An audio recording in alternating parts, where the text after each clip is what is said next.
Hi, so I'd like to talk about,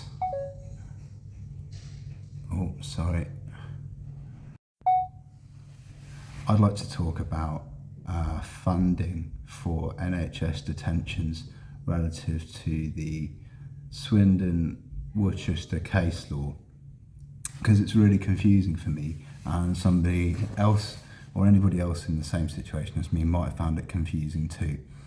So in 2023, I was sectioned, sadly, from Costa Coffee in Broadmead in Bristol. I was taken to a PICU, that's a PICU, psychiatric intensive care unit in London. Then I was taken to, that was called Tyler Ward. I was taken to Signet Colchester, and eventually I was taken up the road from where I am now to a hospital called The Lodge, before I was transferred to supported accommodation in Bristol.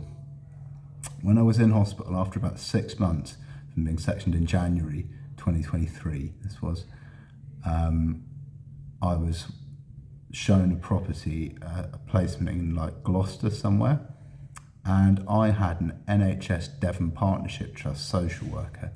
His name was Gary Neal.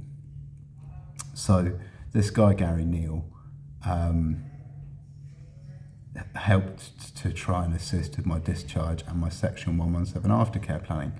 But then they said that a case has gone through the Supreme Court, this Worcester case, and that meant that because I'd been living on Wells Road in Bristol with Milestones Trust in supported accommodation at the point I was sectioned from Costa Coffee in Broadmead, Bristol in January 2023, that the case law meant that everything had to sort of go back to the start, and that Bristol would then be my funding authority because this case law took legal precedent.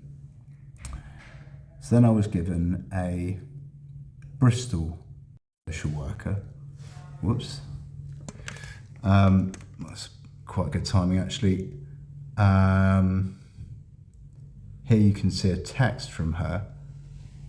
She came to visit me on Tuesday the 14th of November at my supported accommodation in Bristol, supplied by InScore.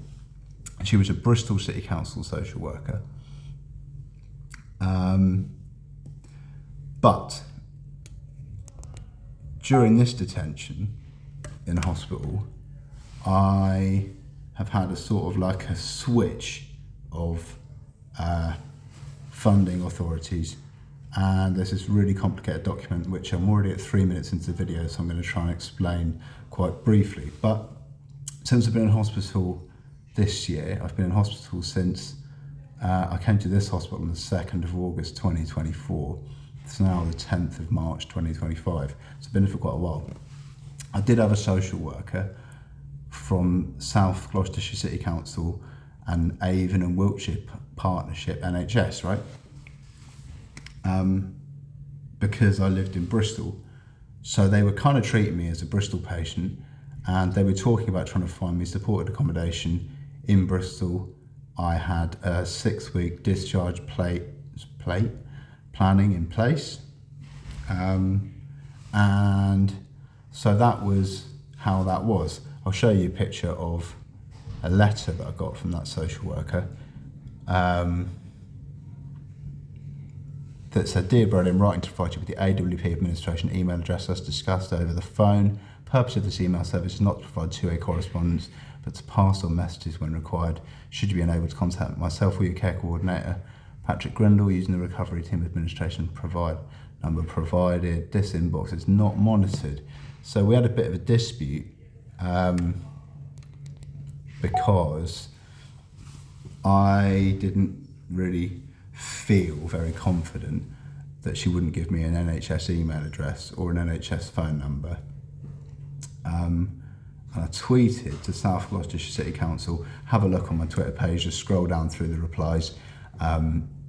It's at Brody Likes You, all lowercase, all one word. That's my Twitter page. South Gloucestershire City Council, I said, someone's just rung me up from a private number. They won't give me an email address or a direct mobile number like every other social worker has that I've ever worked with, and I don't know why that is. And they tweeted me back to say that all adult care social workers would be expected to give you those details, and moreover that they'd check their records, and they had no record of anybody on my caseload. And I got that letter I've just shown you the same day on South Gloucestershire City Council headed letter paper. Anyway, there was a bit of a dispute. I've got nothing against the social worker. She came to meet me in person at the hospital. She was polite and affable and engaging and competent and kind. And although I was uneasy with her communication preferences, deferring to the Avon and Wiltshire Partnership South Gloucestershire Recovery Team, I didn't have any other problems with her. After that tweet went online, I got a contact from the ward manager here who told me that somebody had made some malicious communications. I got taken into a Teams meeting in the office with the manager of this ward, who told me that, and I was like, look, I'm happy to be totally kind of open, and like, you can go through my phone. I haven't sent any communications to Catherine Fall, and